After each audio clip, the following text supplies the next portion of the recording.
Hello, my name is John Newton. I'm the editor here in Savannah of Voz Latina. We are a monthly bilingual publication. We're printed in newspaper and the tabloid format, and this year we're celebrating our 6th anniversary. Our first issue came out in March of 2002. I'd like to start out by introducing you to someone who had a profound effect on my feeling about Voz Latina and what our mission was in this community. This lady's name is Reyna. She had a 2-year-old son. This photo was taken back in 2005, by the way, summer of 2005. She had a 2-year-old son named Jose, and she had a little daughter named Rosita. Now, the fascinating thing about this lady is that she gave birth to Rosita all by herself in a little small rental property in Fort Wentworth, Georgia, which is a small bedroom community just north of Savannah on the Savannah River. Nobody in the mainstream media knew about Reyna. The newspaper, the daily paper, didn't know anything about it.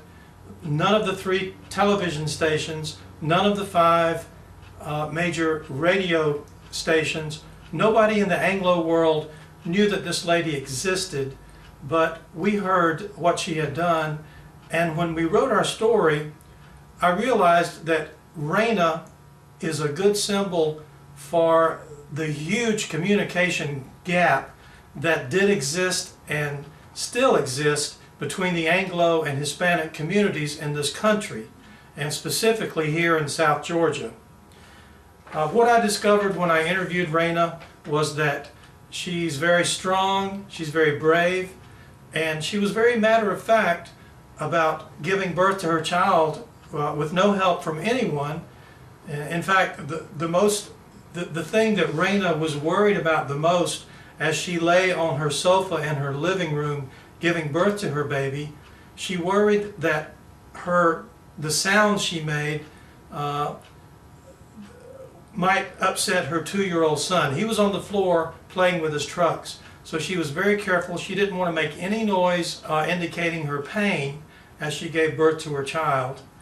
And the reason that Reyna affected me so deeply was that here we were living in a country that routinely condemns people who come here undocumented and calls them a drain on our system, calls them leeches on society, calls them criminals, calls them illegals. And here we have a perfect example of somebody who really represents the pioneer spirit that this country used to celebrate. Reyna gave birth, she took the baby, she cleaned up the afterbirth, she swaddled the baby, she took gauze and tape, she took scissors. 3 hours later, her family came home and they called an ambulance, and she didn't really want to go, but they kept her in the hospital for a couple of days.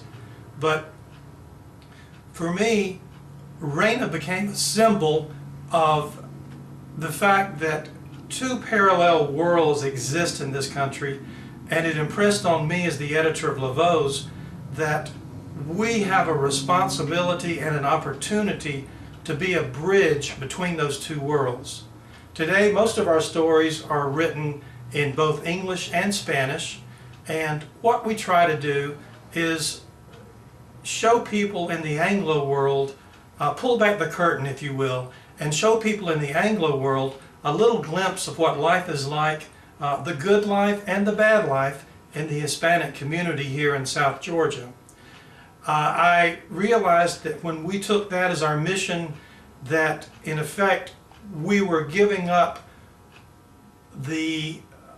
what I used to think was an obligation to be strictly unbiased in our approach to the news we covered, because I can tell you today I most definitely am biased in favor of the Hispanic community, because I feel so deeply that they are a treasure and a gift from God that has been presented to us, and hopefully before the dust is settled completely, we'll have enough politicians who understand this gift and who are willing to change the laws and make it possible for people like Reyna and her children to live here and to fully participate in the value system and the economic programs that this country has to offer.